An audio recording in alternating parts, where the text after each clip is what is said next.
अस्सलाम वालेकुम everyone. APIs पे जाते हैं। एपीआई का बेसिक कॉन्सेप्ट मैं आप लोगों के साथ शेयर कर देता हूँ। हम एपीआईज़ के बारे में समझेंगे, एपीआईज़ को देखेंगे। मैं एपीआईज़ के बारे में बताने से पहले आप लोगों को एक बात बताऊँ। सबसे पहला सवाल कि भाई क्या कर लेंगे हम एपीआईज़ को सीख के, क्या फ़ायदा होगा। देखिए, मिनिमलिस्टिक कोडिंग की नॉलेज लेकर बहुत सारे काम ऐसे हो रहे हैं जहाँ आप जॉब्स की नेचर जाके देखो, टॉप 10 के अंदर चैट जीपीटी एपीआई इंटीग्रेशन के टास्क आ रहे हैं। ठीक है, थर्ड पार्टी इंटीग्रेशन जो है एक ये जो है ना, एक सर्टेन एक ये भी एक नीश है जो बहुत बढ़ रही है। थर्ड पार्टी एपीआई इंटीग्रेशन क्या होती है? थर्ड पार्टी एपीआई इंटीग्रेशन कि आपकी एक एप्लीकेशन है, आप उसको दूसरी एप्लीकेशन के साथ कोलैबोरेट करवा रहे हैं। कैसे कराएंगे मैं बता देता हूँ। तो पहले बेसिक एपीआई का कॉन्सेप्ट समझते हैं। ठीक है, एपीआईज बनाई क्यों जाती हैं और किस काम आती हैं। आप इसको ऐसे समझें, मैं लास्ट टाइम भी जो एग्जांपल दी थी मैं उसको रिपीट करूंगा कि आप जब बैंक में जाते हैं पैसे लेने या पैसे जमा करवाने के लिए, तो आपको तो नहीं पता पीछे पैसे कहाँ पड़े हुए हैं, कहाँ से आते हैं, कहाँ जाते हैं, कौन उनके करता है, किस लॉकर में है, कुछ नहीं पता ना आपको। आप एक सर्टेन प्रोटोकॉल के थ्रू वहाँ जो एक बंदा बैठा होता है उससे बात करते हैं और उसको पैसे देते हैं, पैसे पीछे चले जाते हैं, आपको नहीं पता, आपको स्लिप मिल जाती है। या निकलवाने जाते हैं तो आप उसको चेक देते हैं, आपको पैसे मिल जाते हैं। अब मैं इस एग्जांपल को अंदर तक जाऊंगा, सो डोंट थिंक कि यार एपीआई में पहुंच गए। वो जो लोग हैं ना, वो एक इंटरफेस क्या फेस है। ठीक है, टेक्निकल टाइम आप उसको इंटरफेस कहेंगे। आप इंटरफेस को ज़रा यूज टू हो जाएं। वो इंटरफेस है, फेस है आपका। उनको बताया गया है, बैंक ने उनको एक सर्टेन प्रोटोकॉल दिया है हर बंदे को कि तुम्हें अगर ये चीज़ें मिल जाएं तो तुमने ये काम करना है। लेफ्ट राइट नहीं। अगर एक कैशियर के पास आप जाके उसे कहोगे कि भाईजान मेरा मोबाइल ख़राब हो गया, या मैंने आप लोगों से मोबाइल लीज पे लिया था, क्या इसको यार रिप्लेस करवा दो, वो कहेगा ये तो मेरा काम नहीं है ना, आई एम नॉट ऑथोराइज्ड। ये मैं किस वजह से कह रहा हूँ।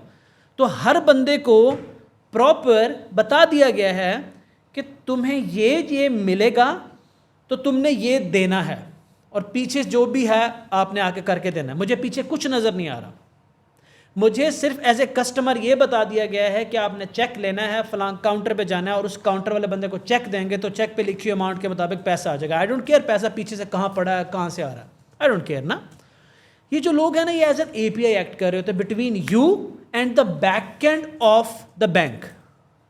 बैंक का एक बैक एंड है जहाँ मैनेजर्स भी बैठे हैं, वो आपको नज़र भी नहीं आते। बहुत सारे कैशियर्स अंदर बैठे होते हैं, वो आपको नज़र नहीं आते। बहुत सारा अमला होता है, आपको नज़र नहीं आता। आपको वो फ्रंट के लोग नज़र आते हैं, और उन फ्रंट के लोगों को कॉन्फ़िगर किया होता है, प्रोटोकॉल डिफाइन किए होते हैं। हर बंदे का एक प्रोटोकॉल होता है, वो उससे ऊपर नीचे नहीं जाता।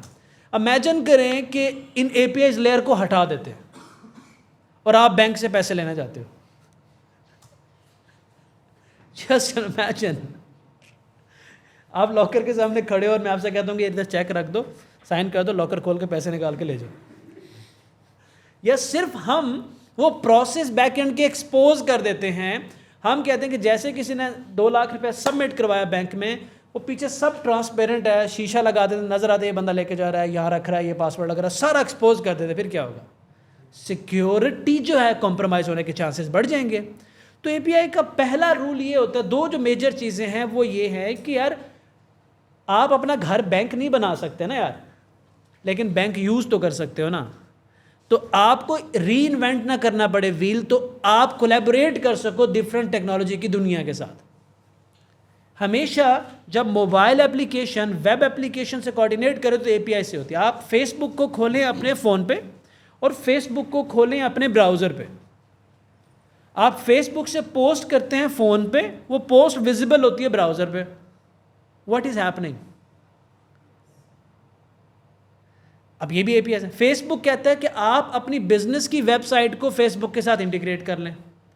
आपकी वेबसाइट पे फेसबुक की विजेट लग जाती है। एक हो अच्छा, आई फ्रेम और एपीआई में फ़र्क ज़रा मद्देनज़र रखिएगा। जो चीज़ ब्राउज़र में एम्बेड होती है, आई फ्रेम, वो समथिंग डिफरेंट होती है। You can not call it N API, but API is that कि आपको बता दिया गया यार ये यूआरएल हिट करोगे, ये इन्फॉर्मेशन दोगे, ये आएगी, ये इन्फॉर्मेशन दोगे, ये आएगी, और आप 2 एप्लीकेशंस को आपस में कनेक्ट कर देते हैं। बेसिक पैसे कैसे कमाना है? बहुत सारे टास्क आप जाएँ, आप वक्त पे 5 रुपये कहो जी हमने फेसबुक एपीआई इंटीग्रेट करानी है, तो आपका पहला सवाल होगा मुझे APIs की डॉक्यूमेंटेशन दो। Without API documentation you can not do it. क्यों? आप किसी बैंक में जाते हो, वहाँ कैशियर भी नहीं लिखा हुआ, अकाउंटर भी नहीं लिखा हुआ, सारे लोग तो बैठे हैं, लेकिन आपको ये नहीं पता कौन क्या करता है। आप चेक लेके फिर बंदे के पास गए, बंदा कहा मेरा काम नहीं है यार, दूसरे के भाई मेरा काम नहीं है, क्या कर रहे हो यार, वो भी रिस्पॉन्स गंदा है, तीसरे के पास गए, उसने शायद 2-4 सुना देनी है। आप पागल हो जाओगे, भाई लिख दो ना कहीं पे कैशियर है कौन। तो always ask for the documentation and always when you are doing programming APIs कैसे बनाना है वो भी मैं आज थोड़ा गाइड करूंगा। उसमें भी आपने APIs सेल्फ एक्सप्लेनेटरी APIs बनानी होती हैं। सिक्योरिटी लेवल में मैं बाद में आऊँगा इसके। सो आस्क फॉर डॉक्यूमेंटेशन। आपसे कहा जाता है कि फेसबुक की APIs दें, तो वो आपको एक डॉक्यूमेंट देंगे। उस डॉक्यूमेंट के अंदर एक URL होगा, उसके अंदर बताया गया होगा कि आप इसको ये वाले पैरामीटर्स भेजेंगे। फंक्शन के अंदर भी पैरामीटर्स होते हैं, इधर भी होते हैं, लेकिन दोनों का नाम चेंज कर सकते हैं। बट ये वाले पैरामीटर भेजेंगे, ये काम पीछे होकर आपको रिस्पॉन्स मिलेगा, आप उस रिस्पॉन्स को अपने ब्राउजर में दिखा दें। आपका काम नहीं है कि पीछे क्या हो रहा है आपको नहीं पता। चैट GPT में क्या होता है, जब आप चैट GPT को ऑन करते हैं, ओपन करते हैं, आप एक प्रॉम्प्ट लिखते हैं, आपको क्या पता है पीछे क्या हो रहा है। इधर से प्रॉम्प्ट जा रहा है, उधर से रिस्पॉन्स आ रहा है। और अगर आप चैट GPT के इंटरफेस पे नहीं जाना चाहते, आप चाहते हैं कि चैट GPT जो है मेरी वेबसाइट पे ऑपरेट करे, मेरे हिसाब से ऑपरेट करे, तो this is where APIs comes in. कि चैट GPT भी chat GPT API based application है, इसके पीछे APIs लगी हुई हैं। तो वो आपको दे देते हैं कि जैसे जब आप प्रॉम्प्ट भेजेंगे ना, और मैं आपको इस API में रिस्पॉन्स भेजूंगा, आप दिखा दे। तो हम क्या करते हैं, जब प्रॉम्प्ट भेजते हैं APIs के थ्रू, तो हम उस प्रॉम्प्ट को अपने लिहाज से कस्टमाइज़ कर लेते हैं। जो भी उसको पीछे फूल बूटे मिसाले लगाने होते हैं जो यूज़र को नज़र नहीं आ रहे होते, वो भेजते हैं गार्ड रेल्स लगा के, और हम रिस्पॉन्स रिसीव कर लेते हैं। तो ये वाला काम आप वक्त पे बहुत ज़्यादा पड़ा हुआ है, और इसके लिए एक कन्फाइंड किस्म की प्रोग्रामिंग नॉलेज चाहिए, जो बहुत बड़ी रॉकेट साइंस नहीं है। क्योंकि in the world of APIs mostly आपको प्री रिटन प्रोग्राम्स मिलते हैं, प्री रिटन स्क्रिप्ट्स मिलते हैं। आपने मोस्टली इनपुट भेजने से पहले और रिसीव करने के बाद थोड़े इफ एल्स के वो स्टेटमेंट्स लगानी होती हैं जो हारिस भाई आपको पढ़ा चुके हैं। फॉर एग्जाम्पल मैं आपको इसकी और एग्जाम्पल दे देता हूँ।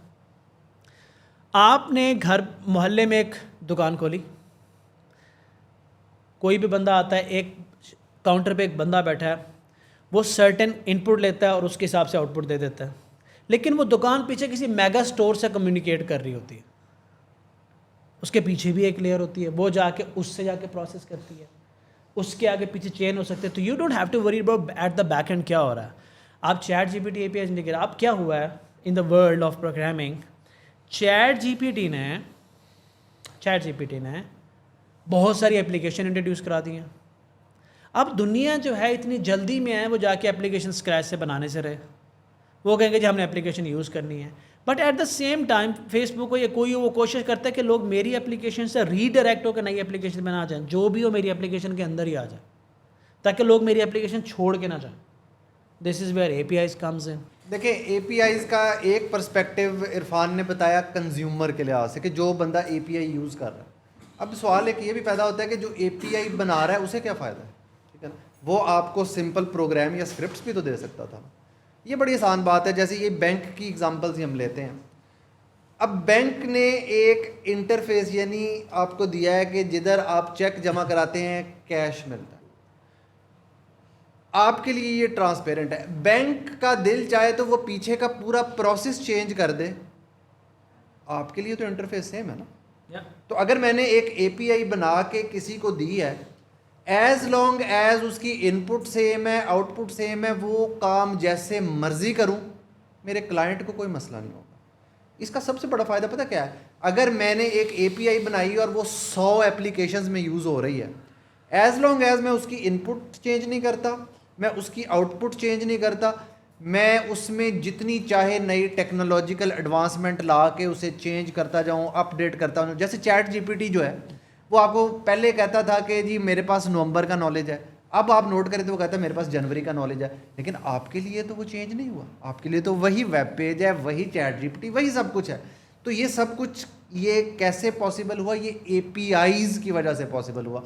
कंज्यूमर को एक फ़ायदा है, कंज्यूमर होता है वो बंदा जो API यूज़ कर रहा हो। लेकिन जो API बना के डिस्ट्रीब्यूट कर रहा है उसको सबसे बड़ा फ़ायदा ये है कि वो as long as interface same है वो उसके अंदर जैसे मर्जी इंप्लीमेंट करे। इसकी एक बड़ी सादा सी और एग्जांपल है, आपने गाड़ी या मोटरसाइकिल चलाया है ना, मोटरसाइकिल तो होंडा का भी हो सकता है, मोटरसाइकिल सुजुकी का भी हो सकता है, यामाहा का भी हो सकता है, लेकिन इंटरफेस सेम है कि आपके पास एक्सेलरेटर है, आपके पास एज लॉन्ग एज ये इंटरफेस सेम है, डजेंट मैटर बाइक कौन सी है, कंज्यूमर भी इजी रहेगा, बनाने वाला उसको पीछे जैसे मर्जी इंप्लीमेंट करे, लेकिन चलाने का तरीका सेम ही रहेगा। आप अक्सर देखते हैं ना आपके सॉफ्टवेयर की शक्ल बदल जाती है, अपडेट आ जाती है, पीछे काम हो रहा होता है। APIs का मकसद ही ये होता है कि एक सेग्रीगेशन एक क्रिएट करना। But I will come to the part जहाँ पे आप पैसा कमा सको। लेट्स टॉक मनी, ठीक है। So the goal is, concept बहुत हो गया, अब the goal is to enable you guys कि आप इस नीश के अंदर घुस जाएं और मनी मेकिंग शुरू कर दें। APIs का ब्रीफ इंट्रोडक्शन सबको मिल गया था, तो अब हम मूव ऑन करते हैं कि OpenAI की API यूज़ करनी है। तो बेसिकली इसका मकसद यही होगा कि हम लोग OpenAI की फंक्शनैलिटीज़, उनके जो GPT मॉडल्स हैं, ChatGPT जैसे है, GPT 3.5, 4, अगर इनको हमने अपनी एप्लीकेशंस के अंदर इंटीग्रेट करना है, अपने यूज़ केसेस में यूज़ करना है, कोई फंक्शनैलिटीज़ परफॉर्म करवानी है, बेशक टेक्स्ट की हों या इमेजेस की हों, या जोन से भी फंक्शनैलिटीज़ वो ऑफ़र करते हैं, अगर वो हम अपने कोड में यूज़ करना चाहते हैं तो हमें उनकी API यूज़ करनी पड़ेगी। क्योंकि ChatGPT तो सिर्फ एक इंटरफेस है जिसमें आपको एक स्टैंडर्ड मॉडल मिलता है जिससे आप बातचीत कर लेते हो, लेकिन अगर आप उससे मिलती जुलती फंक्शनैलिटी अपने कोड में लेके आना चाह रहे हैं, अपने यूज़ केस के हिसाब से उसको चेंज करना चाह रहे हैं, तो आप लोगों को उनकी API ही यूज़ करनी पड़ेगी।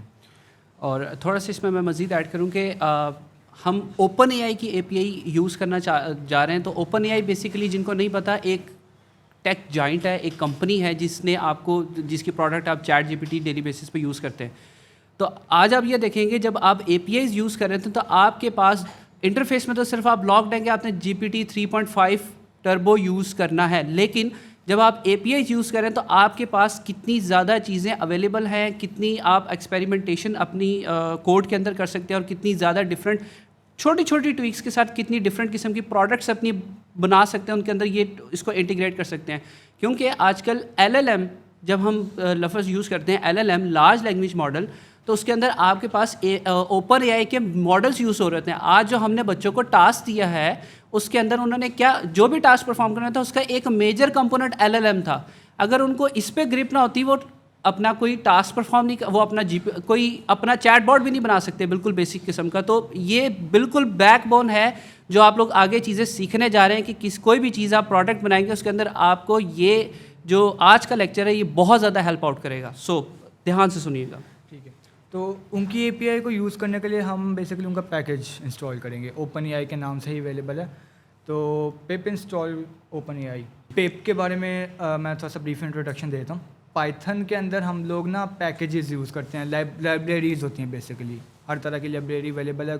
कोई आपने एक्सटर्नल काम करना है जो पाइथन में वैसे तो अवेलेबल नहीं है, लेकिन एक्सटर्नली वो किसी ने इम्प्लीमेंट करके रखा हुआ है, तो आप क्या करते हैं, आप पिप यूज़ करते हैं। पैकेज पाइथन इंस्टॉलेशन का इसका है ये मॉड्यूल। तो बेसिकली इससे क्या होगा कि आप पैकेजिंग इंस्टॉल करेंगे, उससे क्या होगा, हमारे पास उनकी कोड फाइल्स हमारे पाइथन के साथ मर्ज हो जाएंगी। तो बेसिकली आप सिंपल इंपोर्ट करके, इंपोर्ट आगे पैकेज का नाम लिखेंगे, तो हम उन्हें जो फंक्शनैलिटीज इंप्लीमेंट की होंगी उनको डायरेक्टली अपने कोड में सिंपल एक लाइन फंक्शन के साथ यूज़ कर सकेंगे। तो बेसिकली ये हमारे पास जितने भी पैकेजेस हैं पाइथन के, उसका एक इंस्टॉलेशन का मैकेनिज़्म है। तो इसको कोलैब के ऊपर रन करने के लिए हम लोग ये एक्सक्लेमेशन मार्क यूज़ करते हैं, क्योंकि बेसिकली ये हमारे पास कंसोल मोड होता है यहाँ पे। अगर आप इसको क्या नाम है लोकली अपने PCs पर रन करें तो आपको ये एक्सक्लेमेशन मार्क लगाने की ज़रूरत नहीं पड़ेगी। तो OpenAI, जिस तरह मैंने अभी आपको बताया कि इंस्टॉलेशन जब हो जाएगी तो बेसिकली हम अब इसके अंदर जो भी फंक्शंस लिखे होंगे, जो सी फंक्शनैलिटीज़ ये ऑफ़र करते हैं, हम उनको डायरेक्टली इंपोर्ट करके अपने कोड के अंदर डायरेक्टली यूज़ कर सकते हैं। ओके, ठीक हो गया। तो सिंपल इंपोर्ट OpenAI हम लोग कर देंगे। आप लोगों ने और भी लाइब्रेरीज को इंपोर्ट करके देखा होगा। देखें मैं आपको एक सिंपल सी बात बताता हूँ। देखें, आपके पास पाइथन एक लैंग्वेज थी, उस लैंग्वेज के अंदर बिल्कुल बेसिक आपके पास फंक्शनैलिटीज़ आपको अवेलेबल दी गई थी। अब ओपन एआई एक एक्सटर्नल आपको एक लाइब्रेरी प्रोवाइड करता है। अब आपने ओपन एआई की फंक्शनैलिटीज़ को यूज़ करना है, उनकी एपीआईज़ को यूज़ करना है, तो आपके पास ओपन एआई की लाइब्रेरी होनी चाहिए। आपने पिप इंस्टॉल ओपन एआई लिखा, आपके पास वो लाइब्रेरी डाउनलोड हो चुकी है, लेकिन अब आपने उसको यूज़ भी करना है अपने कोड के अंदर, तो आपने मेंशन करना है कि मैं कौन सी स्पेसिफिक लाइब्रेरी इस कोड फाइल के अंदर यूज़ करूँगा। तो आप उसमें मेंशन करेंगे import open AI.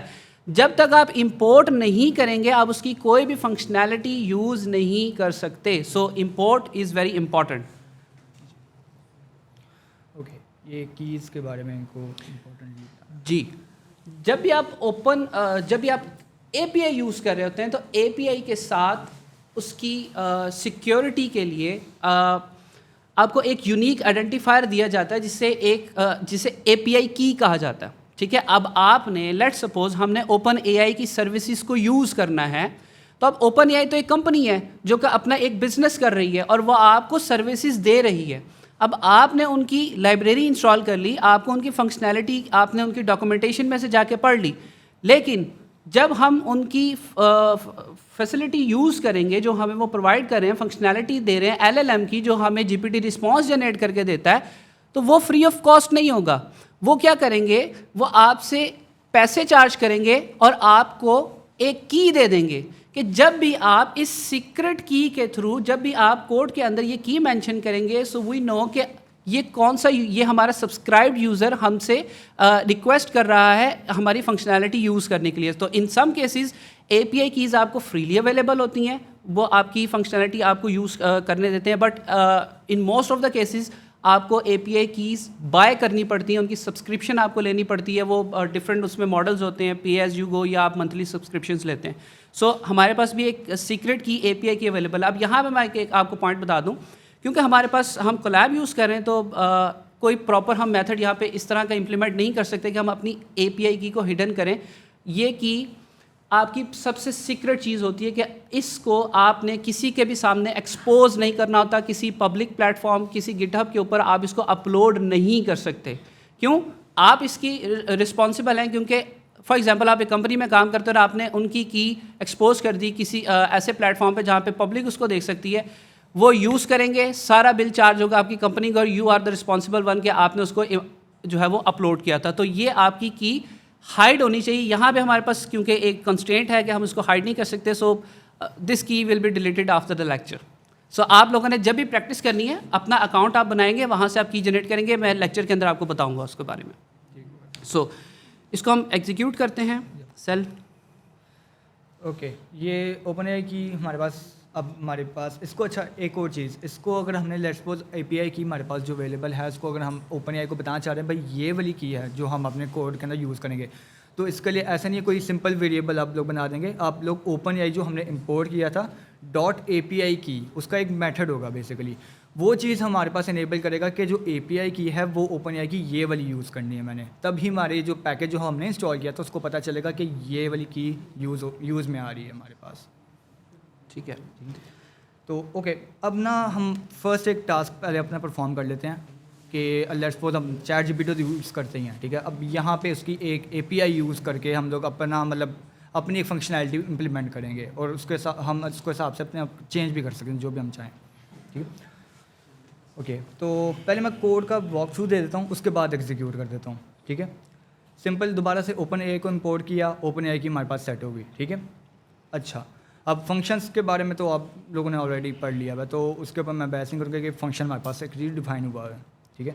Sentiment analysis का फंक्शन है और इसके पास अंदर एक पैरामीटर में जा रहा है टेक्स्ट, ठीक है। अब ये टेक्स्ट का करेगा क्या वो भी हम देख लेते हैं। यहाँ पे मैं थोड़ा सा फरहान को रोकूंगा। अब हमने यहाँ पे एक फंक्शन बनाया है सेंटिमेंट एनालिसिस का।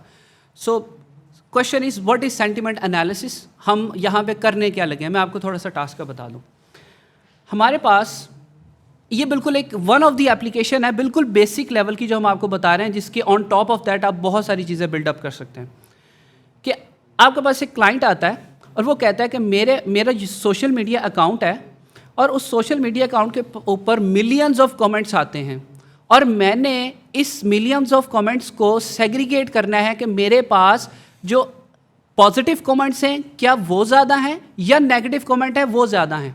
अब ये कहने को बहुत बड़ी चीज़ है कि आपने मिलियंस ऑफ कमेंट्स को प्रोसेस करना है। अब आपके पास सबसे मेजर जो चीज़ आती है वो ये कि how you are gonna identify कि कौन सा जो कमेंट है वो पॉजिटिव सेंटीमेंट का है, उसमें अच्छे ख्यालात का इजहार किया गया, कौन सा ऐसा कमेंट है जिसमें बुरे ख्यालात का इजहार किया गया, और या कौन सा ऐसा कमेंट है जिसके अंदर ना अच्छे ख्यालात हैं ना बुरे ख्यालात हैं। तो अब ये इट्सेल्फ एक पूरी प्रोडक्ट बन सकती है। कैसे? आपने सिंपल एक ओपन एआई का सेंटीमेंट एनालिसिस का एक फंक्शन बनाना है, और ऑब्वियसली जब आप मिलियंस ऑफ कमेंट्स पे काम करेंगे उसको आपने थोड़ा सा ऑप्टिमाइज भी करने को, लेकिन उसकी बैकबोन क्या है? ये फंक्शन आप इसको बताएंगे थ्रू प्रॉम्प्ट। हमने आपको प्रॉम्प्ट इंजीनियरिंग सिखा दी है कि आपके पास यूज़र की एक इनपुट आएगी, वो इनपुट क्या होगी? वो एक कमेंट होगा। आपने उसको क्या करना है? आपने उसको एनालाइज करना है, क्या इसके अंदर सेंटीमेंट्स पॉजिटिव हैं, नेगेटिव हैं, किस किस्म के हैं, ठीक है।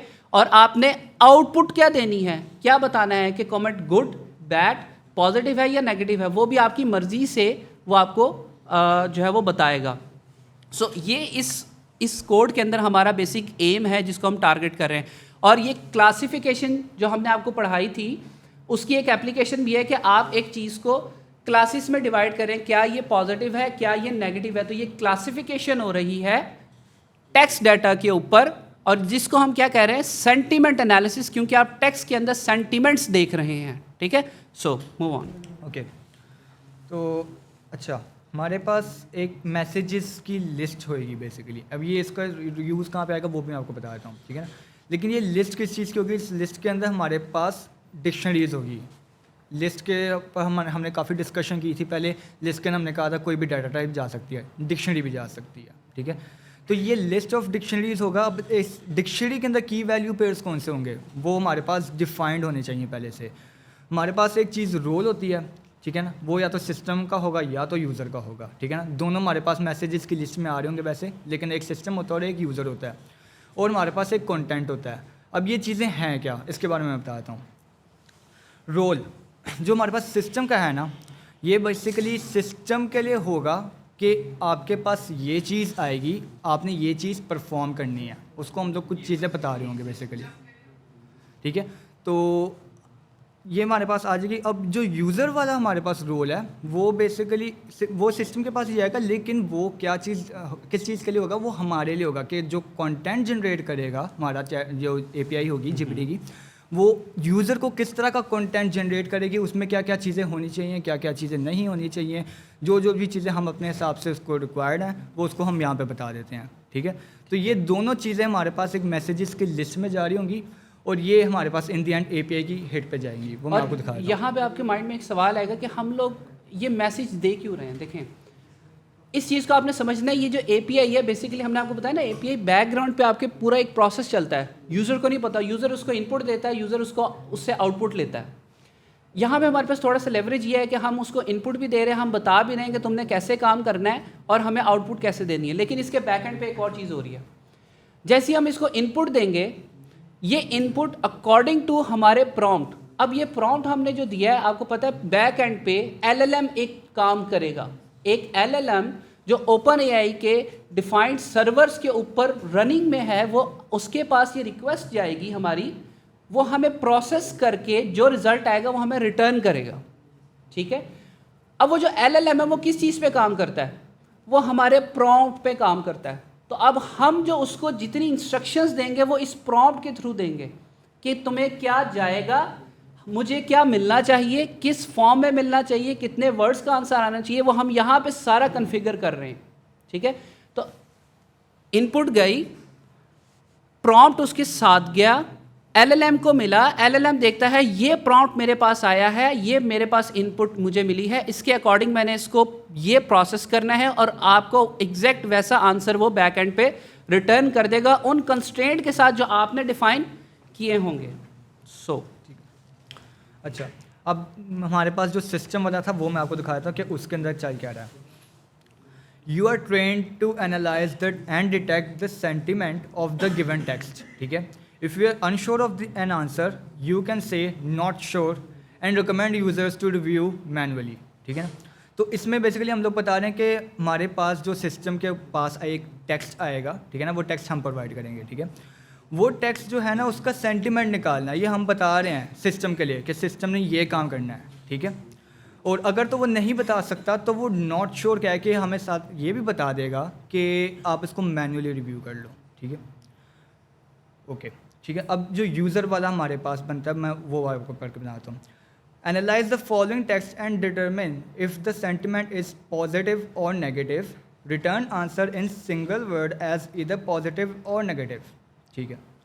अब मैं आपको थोड़ा सा एक्सप्लेन करता हूँ, दोनों आपकी मिक्स हो रही होंगी चीज़ें। ऊपर वाले को हमने बताया कि सेंटिमेंट एनालिसिस करना है, ठीक है ना, और अगर नहीं पता तो नॉट श्योर का कह दे, लेकिन हमने ऊपर ये नहीं बताया कि पॉजिटिव कहना है या नेगेटिव कहना है। उसके पास जो इन्फॉर्मेशन मेजरली गई है वो ये गई है कि मेरे पास एक टेक्स्ट आएगा और मैंने उसके ऊपर सेंटिमेंट एनालिसिस परफॉर्म करना है, ठीक है। अब जो हमारे पास आंसर जनरेट होना चाहिए वो यूज़र के लिए होना चाहिए, तो वो जो भी हम चीज़ आंसर के लिए चाह रहे हैं ना वो हम यूज़र वाले रोल के अंदर स्पेसिफाई करेंगे। फॉर एग्जांपल यहाँ पे हमने पता है कि या तो पॉजिटिव पता है या नेगेटिव पता है, ठीक है ना। और बाय द वे ये एफ स्ट्रिंग हमारे पास फॉर्मेट हुई है, तो जो टेक्स्ट हमने ऊपर फंक्शन में पास किया था वो यहाँ पे एज इट इज़ आ रहा होगा जब भी हम इसको आगे एग्जीक्यूट करेंगे। तो यूज़र के लिए पॉजिटिव या फिर नेगेटिव ये दो चीज़ें हमारे पास आंसर में आनी चाहिए, ठीक है। यहाँ पे हमने इसको ये चीज़ क्लैरिफाई कर दी है। तो अब जो भी आंसर हमारे टेक्स्ट का आएगा वो पॉजिटिव या नेगेटिव होगा। ये चीज़ें हमने यूज़र वाले रोल में बतानी है जो हमें आंसर में रिक्वायर्ड है। और यहाँ पे आपने एक चीज़ देखे गौर करना है कि आपने उसको एक्सप्लिसिटली मेंशन किया है कि मेरे पास जो आंसर है वो सिंगल वर्ड का होना चाहिए। क्यों? आपकी रिक्वायरमेंट सिर्फ पॉजिटिव नेगेटिव की है। अगर यहाँ पे आप मेंशन नहीं करते और आप यहाँ ये देखें, मैंने प्रॉम्प्ट में भी मेंशन किया है और नीचे जब हम इसके कंस्ट्रेंट्स डिफाइन कर रहे हैं, पैरामीटर्स डिफाइन कर रहे हैं मॉडल के, उसमें भी बता रहे हैं कि मैक्स टोकन आपका कितना होना चाहिए, 1। कि अगर प्रॉम्प्ट के अंदर सम टाइम जो LLM है वो आपका प्रोसेस नहीं करता तो वो बाय डिफ़ॉल्ट उसके ऊपर ये कंस्ट्रेंट लगा ही हो हमेशा के लिए, आपने ये इसको डबल सेव कर लिया है, डबल गार्ड रेल्स लगा लिया आपने, ठीक है। सो इन चीज़ों का आपने ध्यान रखना है। आगे मूव करते हैं, ठीक है। यहाँ पे एक तो सबसे पहली चीज़ मैं ये चीज़ एम्फोसाइज़ करना चाहूँगा, जो हमारे पास बेसिक वाला कोड था, जी बिल्कुल, ठीक है, उसके अंदर कोड डिफरेंट तरीके से लिखा हुआ था। ये वाली जो अभी चीज़ें हमने OpenAI की यूज़ कर रहे हैं, जो फंक्शनैलिटीज़ यूज़ कर रहे हैं, वो उस कोड में अवेलेबल नहीं थी क्योंकि वो था OpenAI का पुराना वर्जन। OpenAI ने अपना जो कोड बेस है वो अपडेट कर दिया, ठीक है। लाइब्रेरी अपडेट होती हैं, ये चीज़ें हमेशा याद रखें, जैसे जैसे लाइब्रेरीज अपडेट होती हैं, खासतौर पे जो कॉन्टीन्यूस डेवलपमेंट के अंदर है, ठीक है ना, वो जैसे जैसे अपडेट हो रही होती हैं वो हमारे पास हो सकता है जो इसके पहले फंक्शंस थे वो आगे जाके एग्जिस्ट ना कर रहे हों, या कोई फंक्शंस पहले एग्जिस्ट ही नहीं करते थे वो एग्जिस्ट करने लग जाएं, ठीक है। तो ये मेजर डेवलपमेंट्स होती बिल्कुल। जो हमारे बेसिक कोर्स के स्टूडेंट्स हैं उनके अभी स्टिल हमारे पास ये क्यूरीज आती हैं कि सर वो जो कोड आपका OpenAI का था वो एग्जीक्यूट नहीं हो रहा। तो उस टाइम हम 0.28 वर्जन के ऊपर काम कर रहे थे OpenAI के, और OpenAI इतनी स्पीडली जो है ना अपने आप को डेवलप कर रही है, उसमें चेंजेस आ रही हैं कि तब वाला कोड अब डिप्लीट हो चुका है कि वो कोड अगर कोई एग्जीक्यूट करने की कोशिश करता है तो वो एरर्स के अंदर ही जो है वो फंसा रहता है कि उसको एरर्स पे एरर आते रहते हैं और एट द एंड वो यही फेस करता है कि वो डिप्लीट हो चुका है। सो वो लोग भी अगर जो कोर्स देख रहे हैं तो वो यहाँ से जो अब कोड हम बता रहे हैं कि अब यही वाला कोड जो है वो एग्जीक्यूट आप कर सकते हैं, क्योंकि अब लाइब्रेरीज आपकी 1.20 के ऊपर या 28 के ऊपर जा चुकी हैं, तो इतना ज़्यादा इसके अंदर एडवांसमेंट आ चुकी है। एक और चीज़ मैं पॉइंट आउट यहाँ पे करना चाहूँगा। आप लोग क्या कोई सोच सकता है, कुछ लोग कर भी रहे होंगे कि पुराना वर्जन पे जब कोड चल रहा है तो लाइब्रेरी को अपडेट ही ना करें हम लोग कभी, ठीक है ना। एक ये लोग भी है, इसका कोड चलता रहता है, लेकिन उसके अंदर मेजर इश्यूज सिक्योरिटी के रिलेटेड आते हैं। जितना पुराना हमारे पास कोड होगा इतने चांसेस है कि वो जल्दी ब्रेक कर जाए, ऑप्टिमाइजेशन ना हुई हो, उसकी सिक्योरिटी के रिस्क हों। तो इसलिए लाइब्रेरीज़ को अप टू डेट रखा करें, और अगर उसके हिसाब से आपने अपना कोड चेंज करना तो वो आप किया करें। ऐसा नहीं कि पुराना हमारे पास कोड चल रहा है तो वही चलाई जा रहे हैं। लाइब्रेरीज़ को अप टू डेट रखें और न्यू कोडिंग प्रैक्टिसेस जो भी उसके अंदर हैं वो फॉलो कर लिया करें। बिल्कुल, ठीक है। ओके, तो यहाँ पे हम लोगों के पास अब OpenAI.chat.completions.create थोड़ा लंबा हो गया, थोड़ा सा ब्रेक डाउन कर देता हूँ। बेसिकली OpenAI का हमारे पास एक मॉड्यूल होता है चैट का, ठीक है ना, उसके अंदर चैट की फंक्शनैलिटीज़ हैं, ठीक है ना। उसके अंदर एक कंप्लीशंस का हमारे पास आता है, जो बेसिकली ये हमारे पास इस तरह समझ लें कि हमारे पास जो भी हमारे पास टेक्स्ट आएगा उसको एक उसने पहले प्रॉपरली अंडरस्टैंड करके ब्रेक डाउन करके आंसर जनरेट करके हमारे पास देना है, बीच में नहीं देने लग जाएगा, ठीक है। तो ये वाली जो चीज़ है उसकी कंप्लीशन वाली उसके अंदर आ रही है, ठीक है। तो डॉट क्रिएट ये बेसिकली हम लोग एक रिक्वेस्ट, इसके अंदर ही हमारे पास रिक्वेस्ट जनरेट हो रही होगी, ठीक है ना। जो एपीआई की हेड है ना वो यहाँ पे आप लोगों को दिख नहीं रही होगी, वो वैसे तो अंडर खाते किसी और तरह से चल रही होती है, लेकिन एक उन्होंने एक इजी और फ्रेंडली वे दे दिया हुआ है एपीआई के साथ कम्युनिकेट करने का। आपको वो प्रॉपर यूआरएल या इस तरह की कोई चीज़ों में नहीं जाना पड़ रहा, आपको सिंपल इनके ना क्रिएट मेथड के अंदर ना कुछ पैरामीटर्स पास करने हैं जिनके बारे में मैं अभी बताता हूँ। ये पैरामीटर्स पास करने के हमारे पास रिजल्ट आ जाएगा, ठीक है। ओके, तो मॉडल सबसे पहले GPT 3.5 टर्बो हम सारे बेसिक लेवल पे ना ये यूज़ करते हैं। सबसे पहले कोई भी एक्सपेरिमेंटेशन करने चाह रहे हो या कुछ भी जस्ट फॉर द फन से हम लोग करना चाह रहे हो तो वो हम लोग टर्बो पे ही कर रहे होते हैं, ठीक है। वजह क्या है, एक तो हमारे पास कॉन्टेक्स्ट विंडो इसके अंदर कम होती है, लो कॉस्ट होता है और फास्टर है ऑब्वियसली, बिल्कुल, ठीक है। तो इसके अलावा मॉडल्स और भी हैं और उनकी जो रेंजेस हैं वो भी अलग अलग हैं, वो हारिस आपको ज़्यादा एक्सप्लेन बिल्कुल। आगे जाकर। देखिए मैं आपको सिंपल एक क्विकली एक एग्जांपल देता हूँ। यहाँ पे आपके पास GPT 3.5 टर्बो लिखा हुआ है, मैं इसको 16K करता हूँ, ये मेरा मॉडल बदल गया, ठीक है। मैं क्या करता हूँ कि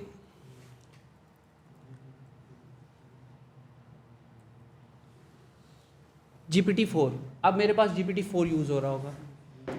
आपने सिर्फ मॉडल का नाम बदलना है, API के अंदर आपका मॉडल बदल जाएगा। और ये जब मैं कह रहा हूँ ना मॉडल बदल जाएगा, तो ये छोटी बात नहीं है। GPT 3.5 टर्बो की कॉन्टेक्स्ट विंडो 4000 टोकन्स पे मुश्तमिल है। GPT 3.5 टर्बो 16K की कॉन्टेक्स्ट विंडो 16,000 टोकन्स पर मुश्तमिल है। GPT 4S में डिफरेंट वेरिएंट्स है, 8K की विंडो भी है, 8000 टोकन्स की भी है, 32 की भी है। GPT 4 टर्बो यूज़ करते हैं तो 1,28,000 टोकन्स की विंडो पे चले जाते हैं। और इसका मतलब क्या है कि आपका मॉडल का उनमें मॉडल का जो डाटा है वो ज़्यादा है, अच्छी परफॉर्मेंस है और ज़्यादा इन्हांस कैपेबिलिटीज़ है, कॉम्प्लेक्स प्रॉम्प्ट्स को अंडरस्टैंड करने की एबिलिटीज़ हैं। तो सिर्फ नाम बदलने से मॉडल जो बदल रहा है वो पीछे पूरी फंक्शनैलिटी, पूरे रिजल्ट, लेटेंसी, हर चीज़ अपडेट हो रही है। तो इस चीज़ का आप लोगों ने बड़ा ध्यान रखना है। और कॉस्ट भी, ऑब्वियसली कॉस्ट को नहीं आप लोगों ने भूलना, क्योंकि जब आप पैसे कमाने की बात करते हैं तो आपने अपने सबसे इम्पॉर्टेंट फैक्टर को ये देखना है कि आप उसको कितना एफिशिएंटली खुद यूज़ कर रहे हैं, ताकि आप किसी को प्रॉफिट देने के बजाय अपना लॉस अगर कर रहे होंगे तो कोई फ़ायदा नहीं है उसका, ठीक है। देखें, हाँ यहाँ पे एक क्वेश्चन हमारे पास आया कि सर मॉडल के साथ API की भी चेंज हो जाएगी। तो होता यह है कि नॉर्मली जो आपको की मिलती है फ्री टियर में वो 3.5 टर्बो तक आपको फैसिलिटी प्रोवाइड करेगी, लेकिन जब आप सब्सक्रिप्शन लेंगे मिनिमम उनकी आई थिंक $10 की है, तो आपको 3.5 टर्बो 16K डिफरेंट मॉडल्स मिल जाएंगे, लेकिन इसमें GPT 4 इंक्लूडेड नहीं होगा, ठीक है। GPT 4 के लिए आपको रिक्वेस्ट करनी पड़ती है, आपको थोड़ा वेटिंग टाइम मिलता है और उसके बाद आपको आपकी की के ऊपर वो भी इनेबल कर देता है OpenAI, फिर आप GPT 4 यूज़ कर सकते हैं, ठीक है। और की आपकी वही रहती है, उसी के ऊपर ही होगा। GPT 4 के साथ साथ ना GPT 4 के साथ साथ आगे अगर इमेजेस के ऊपर जाना है तो और भी मॉडल्स हैं। GPT 4 विजन है फॉर एग्जांपल, वो काफ़ी आजकल पॉपुलर और काफ़ी अच्छा है। अच्छा, messages is equal to messages, जो हमने मैसेजेस लिस्ट ऑफ डिक्शनरीज ऊपर डिफाइन की थी वो हम एज इट इज़ पास कर देंगे, ठीक है। मैक्सिमम टोकन्स 1 पे रिस्ट्रिक्ट किया हुआ है, डबल गार्ड किया हुआ है। प्रॉब्लम में हमने उसको बताया था कि सिंगल वर्ड का हमें आंसर चाहिए, लेकिन लेट्स सपोज कभी कभार LLM हेलुसिनेट कर जाता है, एक से ज़्यादा वर्ड्स ले आता है, तो उसको रिस्ट्रिक्ट करने के लिए हमने मैक्सिमम टोकन्स ही वर्ड रखे हैं, तो हमारे पास रिस्पॉन्स आएगा ही एक वर्ड का, एक्सीड ही नहीं कर सकता इसके लिए। जी, यहाँ पे हमारे पास टाइम थोड़ा है तो वर्ड याद रखना है। मॉडल हेलुसिनेशन, इसमें खुद भी सर्च कीजिएगा, नेक्स्ट लेक्चर में भी हम बताएंगे।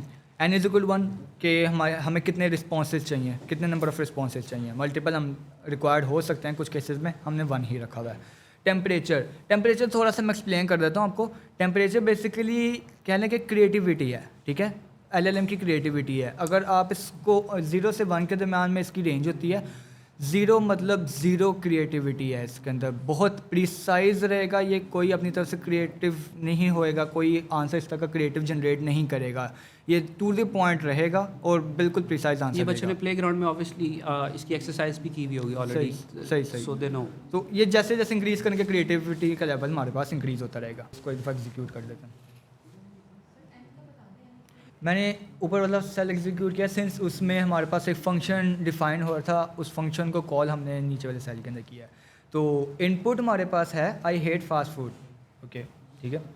Response is equal to sentiment analysis, और अंदर हमने ऊपर देखा था कि हम लोग अंदर एक टेक्स्ट पास कर रहे थे, ठीक है ना। वो टेक्स्ट हमारे पास यही इनपुट है जो आई हेट फास्ट फूड है, ठीक है ना। तो हम इसको एज अ इनपुट पास करेंगे और आगे सारी हमने ऊपर प्रोसेसिंग देखी है वो किस तरह से हमारे पास चैट कंप्लीशन तक जा रहा है, और ओपन एआई की एपीआई हमारे पास यूज़ होकर आंसर आ रहा है, ठीक है। तो इसने यहाँ तक जो इस तक है ना, ये तो हमने ऊपर हार्ड प्रिंट लगाया हुआ है। जो रिस्पॉन्स आया वो सिंगल वर्ड ही आया, नेगेटिव, आई हेट, मतलब कि नेगेटिविटी एक मेरे सेंटेंस में थी, तो इसने नेगेटिव हमारे पास रिस्पॉन्स जनरेट कर दिया, ठीक है। आगे मूव ऑन कर लो जी ठीक है। आगे बेसिकली देखें, हम लोगों ने जो आपको एक एग्जांपल बताई हुई है वो ब्लॉग जनरेशन की है, ठीक है। ब्लॉग जनरेशन के अंदर मैं आपको ज़रा क्विकली बताता हूँ चीज़ें, क्योंकि हमने एक फंक्शन पे ज़रा ज़्यादा टाइम लगाया था और इसके अंदर कोई ऐसा इतनी ज़्यादा डिफरेंट चीज़ें नहीं है। एग्जैक्टली देखें, फंक्शन के नेम हमने जनरेट ब्लॉग लिखा है, सिस्टम का रोल डिफाइन किया है through prompt, user role define किया हमने थ्रू प्रॉम्प्ट कि यूज़र को क्या क्या चीज़ें मिलनी चाहिए, एक ब्लॉग में क्या क्या चीज़ें होनी चाहिए, ठीक है।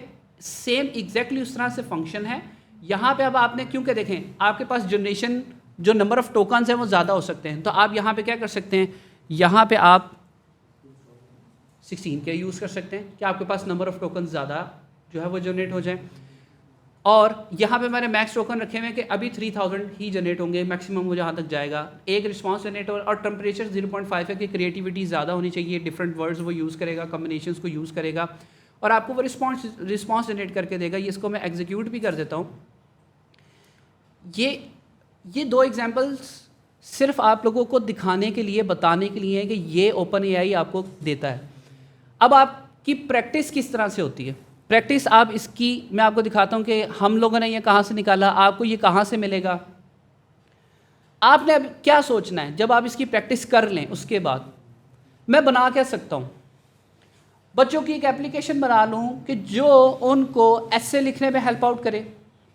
बच्चों की एक ऐसी एप्लीकेशन बना लूँ जो उनको सिंपल मैथ की जो सबसे बड़ा बच्चों को प्रॉब्लम आता है, जो आपके मैथमेटिक्स के सम वाले प्रॉब्लम्स होते हैं ना, वो तो आप सॉल्व कर लेते हैं, लेकिन जब उनको आप स्टेटमेंट के अंदर मेंशन करके दे देते हैं ना, बच्चों को वो समझ में नहीं आता। आप उनको मैथमेटिक्स की जो प्रॉब्लम सॉल्यूशन है वो स्टेटमेंट के थ्रू वो आप दे सकते हैं। उसमें एक एप्लीकेशन बना सकते हैं जो बच्चों को वो सॉल्व करके दे रही हो।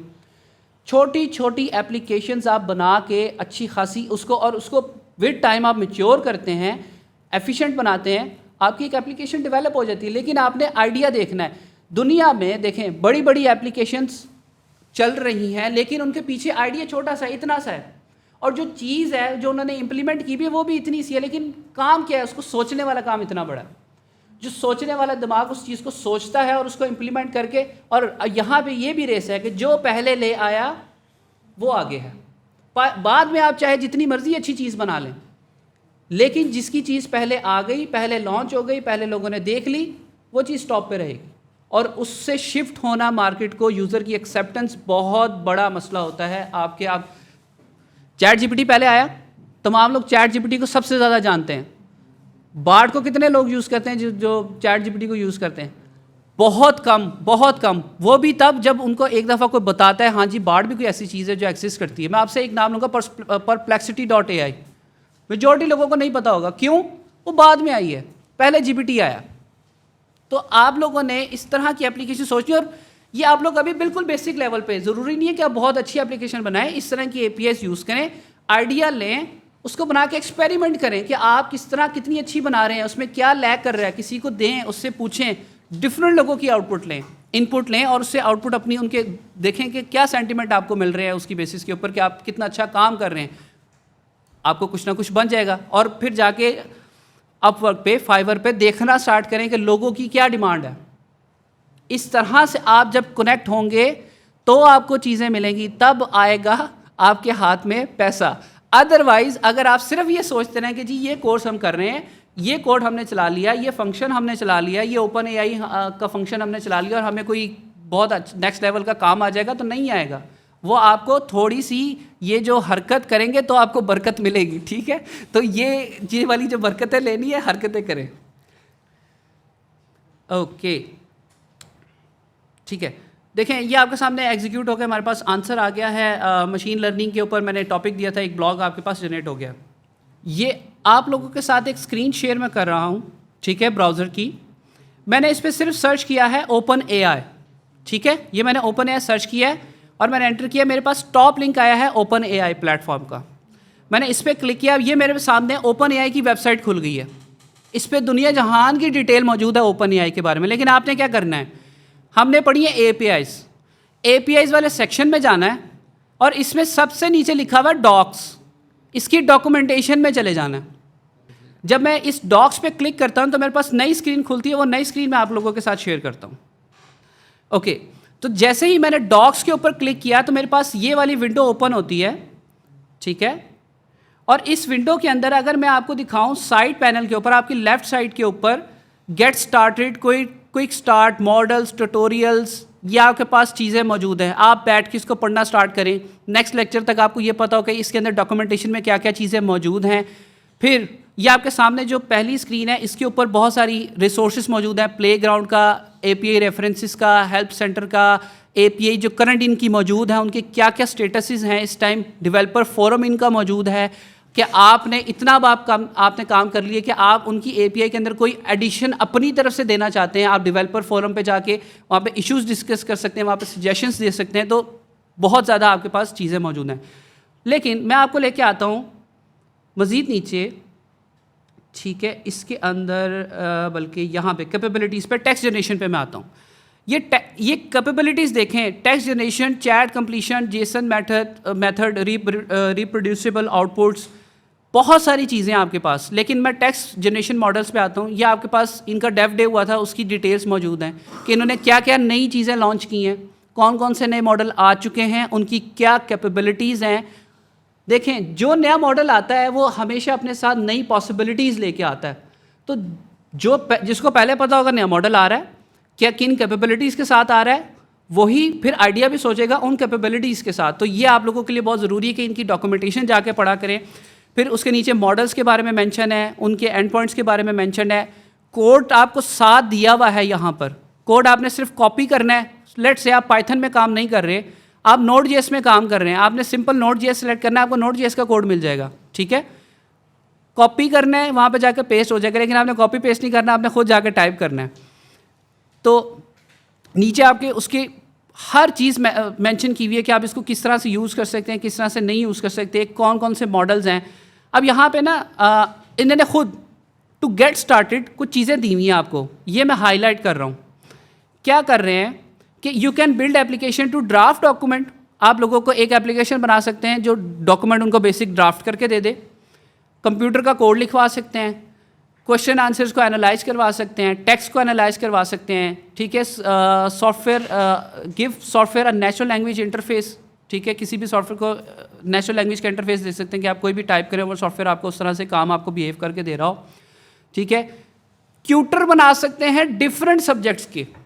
अब आप दुनिया में देखें कितने टाइप के सब्जेक्ट्स आपके पास मौजूद हैं, कितने टाइप के आपके पास सब्जेक्ट्स मौजूद हैं, कितनी निशेस मौजूद हैं। आप कितने किस्म के ट्यूटर्स बना के और डिफरेंट टाइप के बना के दे सकते हैं, ठीक है। और लैंग्वेजेस को ट्रांसलेट कर सकते हैं बहुत एफिशिएंटली, ठीक है। आपके पास लैंग्वेज ट्रांसलेटर्स बन सकते हैं और कैरेक्टर्स को सिमुलेट कर सकते हैं। अब ये देखें, ये जो लास्ट पॉइंट है, कैरेक्टर्स को सिमुलेट करना है, कैसे कर सकते हैं, ये आपके माइंड में ट्रिगर करना चाहिए। ये कैसे हो, बाकी तो चीज़ें समझ में आती हैं, चलो ठीक है ये ऐसे हो रहा है, ये कैसे होगा भाई। एलएलएम प्रॉम्प्ट पे काम करता है। आप जो एप्लीकेशन बनाएंगे उसके पीछे जो कैरेक्टर काम करता है वो कोड पे काम करता है। वो कोड को आप एलएलएम के थ्रू कंट्रोल कर सकते हैं। एलएलएम को किस तरह कंट्रोल कर सकते हैं, प्रॉम्प्ट से कंट्रोल कर सकते हैं।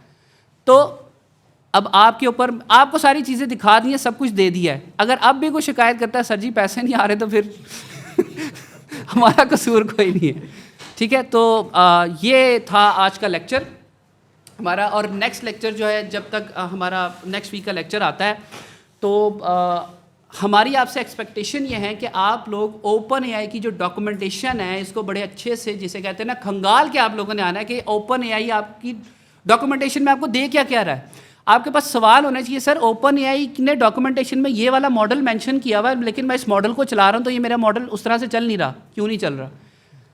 Thank you very much everyone for joining the session today. See you next week inshallah. Allah Hafiz. अल्लाह हाफ़िज़।